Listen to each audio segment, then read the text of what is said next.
75% dos homens e 63% das mulheres na América, até os 40 anos, já tinham sido infiéis ao seu cônjuge pelo menos uma vez.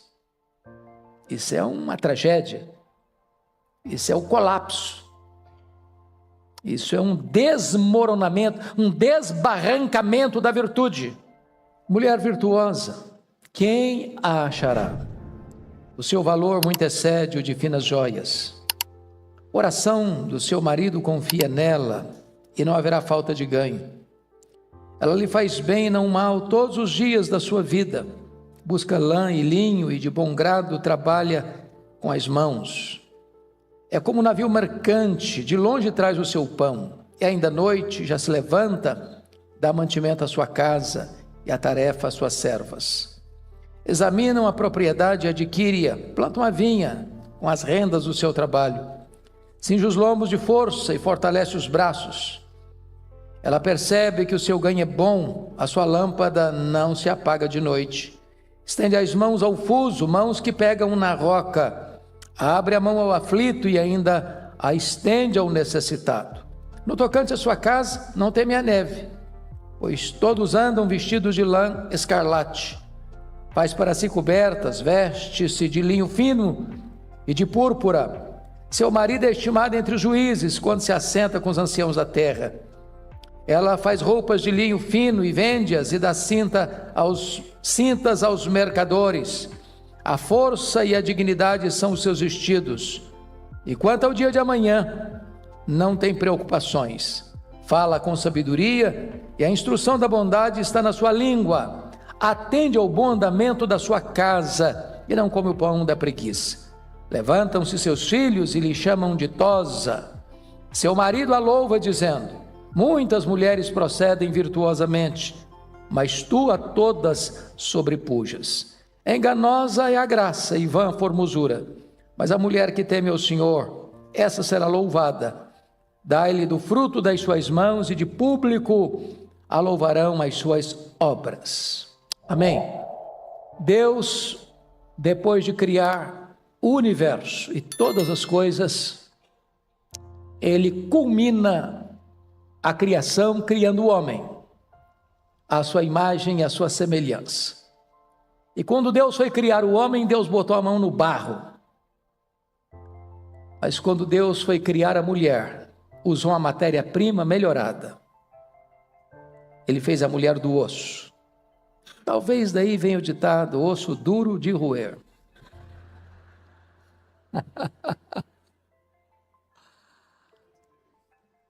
Pois bem, a mulher então é a última criação de Deus, a coroa da criação de Deus, diríamos nós, a mais excelente criação de Deus. Esse texto é uma homenagem às mulheres e não poderia terminar este poético livro da Bíblia, livro da sabedoria, de outra maneira, senão enaltecendo a mulher. Este livro é um acróstico, aliás, esse texto lido é um acróstico na língua hebraica, onde cada versículo desse texto começa com uma letra do alfabeto hebraico, para enaltecer a mulher. E aqui quero destacar então o decálogo da mulher virtuosa. A primeira virtude que esse texto descreve é que esta mulher é preciosíssima. Olha o versículo 10 comigo. Mulher virtuosa, quem a achará?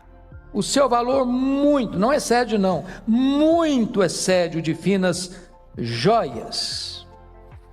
Significa que a mulher, a esposa, a mãe, é melhor do que riquezas. Um homem pode ter muito dinheiro, mas o dinheiro não relaciona com ele, não traz satisfação plena a ele, não lhe dá plena felicidade. É por isso que a Bíblia diz que a casa e os bens vêm como herança dos pais, mas do Senhor a esposa prudente. Ainda o que acha, uma esposa achou o bem e encontrou a benevolência do Senhor. Eu quero dizer que você não é apenas preciosíssima, mas você é uma obra rara. Porque a pergunta fica no ar: quem a achará? Tem gente que está procurando até hoje. Mas quem encontrou, sabe que esta mulher vale mais do que finas joias. Ela é preciosíssima. Mas, em segundo lugar, essa mulher não é apenas preciosíssima, ela é também confiável. Olha o verso 11 comigo. O coração do seu marido confia nela, e não haverá falta de ganho.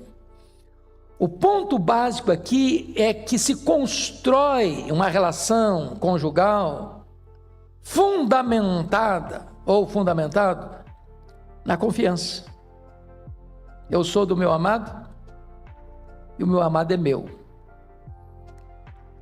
É olhar nos olhos, é ter serenidade, é ter descanso, é não ter medo, não ter ciúme, insegurança, é viver com o coração descansado,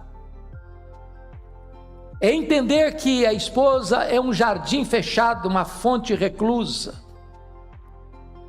E esta é uma realidade, irmãos, que parece-nos que está sendo minada na nossa geração. Permissiva, de ética flácida, de valores frágeis.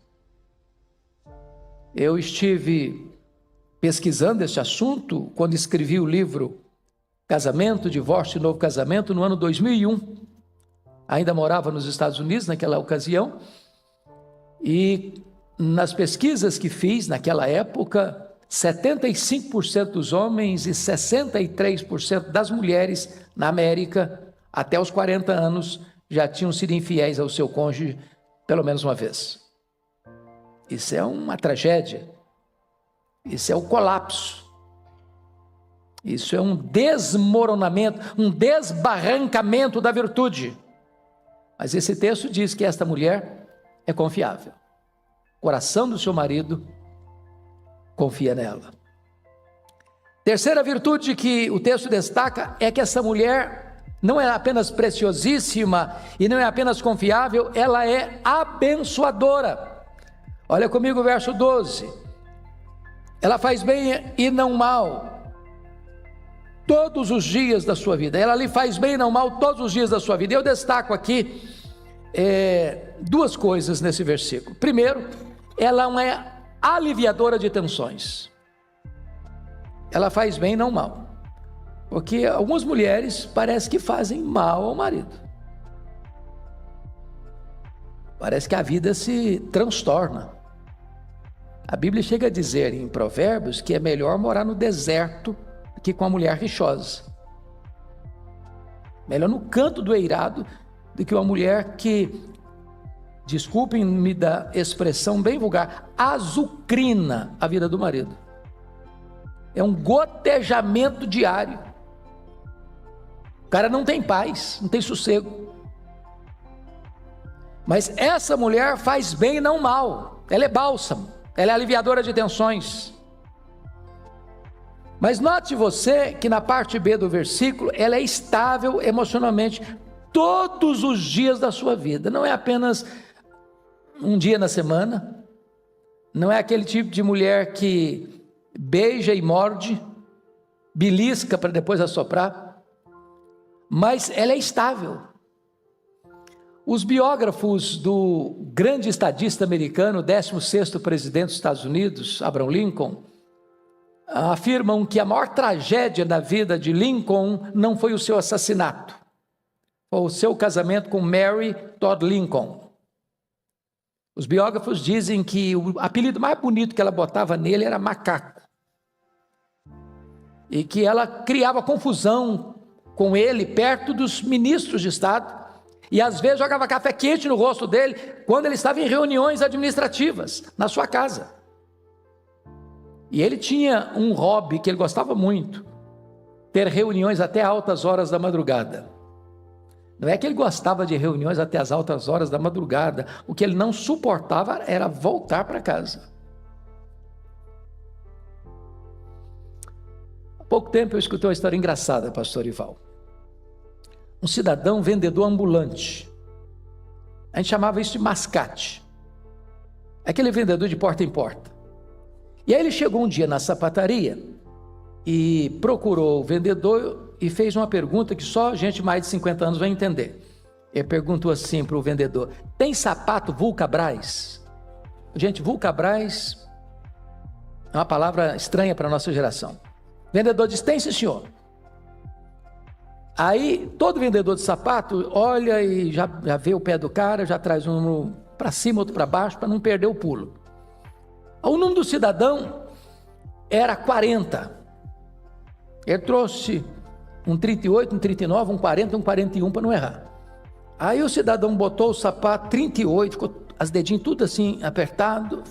Eu falei: não, esse aqui não serve, o seu número é 40. Eu falei: eu vou ficar com 38. Falei: não, o 38 não serve, é apertado. Não, mas eu vou ficar com 38. Saiu dali com o sapato apertado, o cara não entendeu nada. Passado um ano, o mesmo vendedor ambulante chegou na mesma sapataria, procurou o mesmo vendedor e disse: tem sapato Vulcabras? Tem, e eu me lembro de você, o seu número é 40. Eu falei: eu quero um 38. Não, rapaz, mas 40, 38 que apertar. Eu quero 38. Não entendeu nada, botou ali e já saiu com ele.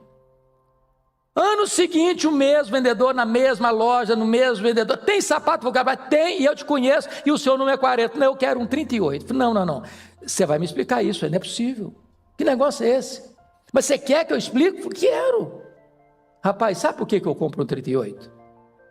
É o único alívio na vida quando eu chego em casa é tirar esse sapato. Se eu não tiver pelo menos esse alívio, eu não tenho alívio nenhum na vida, cara. É por isso que eu compro um 38. Dá uma olhadinha se o seu marido não está usando sapato apertado, por favor.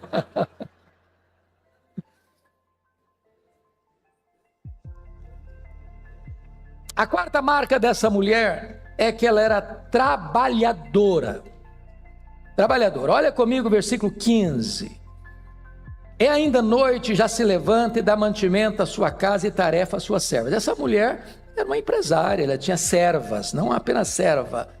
Mas quem controlava a casa era ela. Ela era aquilo que a Bíblia chama de dona de casa. Que não basta ter pessoas para servir você na sua casa, se você não tem o controle da sua casa. Aliás, notinha de rodapé: os maridos deviam ser mais sábios e não mexer muito. A casa é da mulher, sabia? Quem manda lá é a mulher. Onde bota os móveis, tem gente que bota móvel de um jeito, bota do outro. É território dela. O marido sábio não se envolve com isso.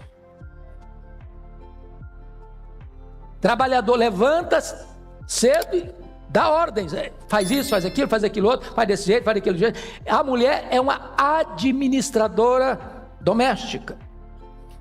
Mas note o versículo 27 comigo: atende ao bom andamento da sua casa e não como o pão da preguiça. Sabe o que significa isso? A casa dela está em ordem. Sabe o que significa ter a casa em ordem?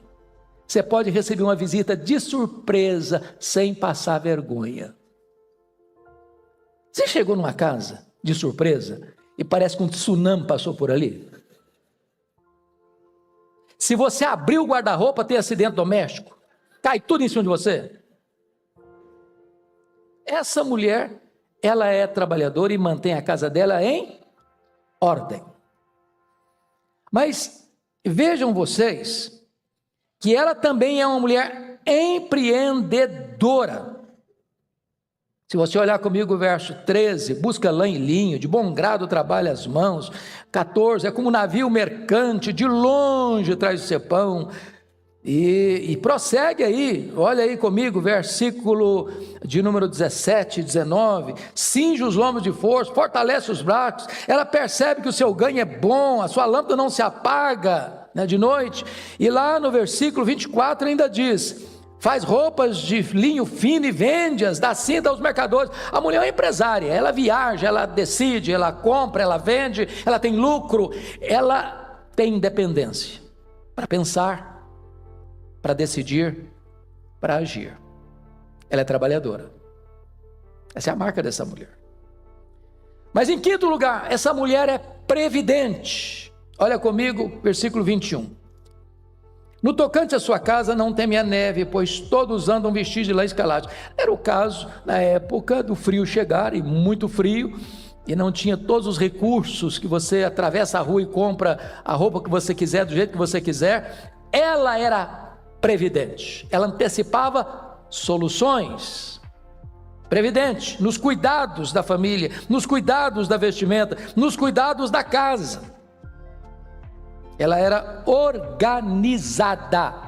Ela tem tempo para Deus, ela tem tempo para o marido, ela tem tempo para os filhos, ela tem tempo para o próximo, ela tem tempo para casa, ela tem tempo para ela. Ela é organizada. Mas mais do que isso, olha o versículo 25, parte B.